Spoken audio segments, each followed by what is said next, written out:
સ્વાગત છે મિત્રો આપ સૌનું ભક્તિ સંધ્યા ચેનલમાં। જો તમે ગ્રહ દોષનો સામનો કરી રહ્યા છો તો એક કપડામાં નિમક બાંધીને ઘરના મુખ્ય દ્વાર પર બાંધી દો। એવું માનવામાં આવે છે કે આ ઉપાય કરવાથી ગ્રહ દોષમાંથી મુક્તિ મળે છે। મિત્રો સ્વાગત છે આપ સૌનું ભક્તિ સંધ્યા ચેનલ પર। આ સિવાય વૈવાહિક જીવનમાં આવતી સમસ્યાઓથી છુટકારો મેળવવા માટે ઘરના મુખ્ય દ્વાર પર મીઠાનું પોટલું બાંધો। એવું માનવામાં આવે છે કે તેનાથી વૈવાહિક સમસ્યાઓ દૂર થાય છે અને જીવનમાં ખુશીઓ આવે છે। સનાતન ધર્મમાં વાસ્તુશાસ્ત્રનું વિશેષ મહત્વ છે।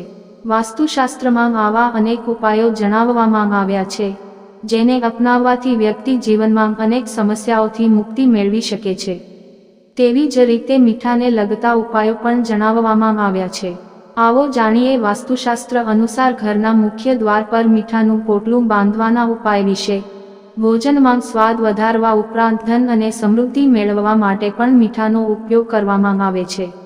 મીઠાથી અનેક પ્રકારના ઉપાયો કરવામાં આવે છે। એવું માનવામાં આવે છે કે ઘરના મુખ્ય દ્વાર પર મીઠાનું પોટલું બાંધવાથી વ્યક્તિને જીવનમાં ઘણા લાભ મળે છે। જેવી રીતે ઘરમાં નકારાત્મક ઉર્જાનો પ્રવેશ ન થાય તો સુખ સમૃદ્ધિ આવે છે। આવો જાણીએ વાસ્તુશાસ્ત્ર અનુસાર ઘરના મુખ્ય દ્વાર પર મીઠાનું પોટલું બાંધવાના ઉપાય વિશે। કહેવાય છે કે વાસ્તુ દોષના કારણે વ્યક્તિને જીવનમાં ઘણી સમસ્યાઓનો સામનો કરવો પડે છે। આ માટે ઘરના મુખ્ય દ્વાર પર મીઠાનું પોટલું બાંધવાથી વાસ્તુ દોષો દૂર થાય છે અને ઘરમાં સકારાત્મક ઉર્જા આવે છે। માનસિક શાંતિ મેળવવા અને નકારાત્મક વિચારોને દૂર કરવા માટે ઘરના મુખ્ય દરવાજા પર મીઠાનું પોટલું બાંધવું ખૂબ જ ફળદાયી છે। લાલ કપડામાં મીઠું, ચોખા અને કેટલાક સિક્કા બાંધો। આ પછી તેને તમારી તિજોરીમાં રાખો। એવું માનવામાં આવે છે કે આમ કરવાથી ધનમાં વધારો થાય છે। મીઠું ઘરમાંથી નકારાત્મક ઉર્જા દૂર કરવાનું કામ કરે છે। આ માટે ઘરને સાફ કરતી વખતે પાણીમાં એક ચપટી મીઠું નાખો। અઠવાડિયામાં 2 વાર આવું કરવાથી ઘરમાં સકારાત્મક ઉર્જા આવે છે। એવું કહેવાય છે કે ઘરને મીઠાના પાણીથી પોતું કરવાથી ઝડપથી ધન પ્રાપ્ત થાય છે। કાચના કપમાં મીઠું ભરીને તેને બાથરૂમમાં રાખવાથી સૂક્ષ્મ જંતુઓનો નાશ થાય છે અને તંત્રશાસ્ત્રમાં મીઠાની યુક્તિને ગરીબી દૂર કરવા અને આશીર્વાદ લાવવામાં ખૂબ જ અસરકારક માનવામાં આવે છે। આ માટે કાચના કપમાં મીઠું ભરીને તેમાં 4-5 લવિંગ નાખો। આમ કરવાથી ઘરમાં દેવી લક્ષ્મીની કૃપા રહે છે અને ધનમાં સમૃદ્ધિ આવે છે।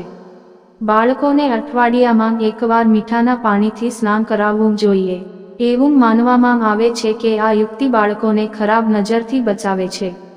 જો પતિ પત્ની વચ્ચે વારંવાર ઝઘડો થતો હોય અથવા ઘરમાં તણાવ રહેતો હોય તો મીઠાની આ યુક્તિ અજમાવો। કાચના બાઉલ અથવા ગ્લાસમાં રોક મીઠું નાખો અને તેને તમારા બેડરૂમમાં રાખો। રૂમમાંથી નકારાત્મક ઉર્જા દૂર થશે અને ઘરની સ્થિતિ સુધરશે। વૈવાહિક સંબંધોને સુધારવા માટે રાત્રે સૂતા પહેલા તમારા બેડરૂમના એક ખૂણામાં રોક સોલ્ટ અથવા સફેદ આખા મીઠાનો એક નાનો ટુકડો રાખો।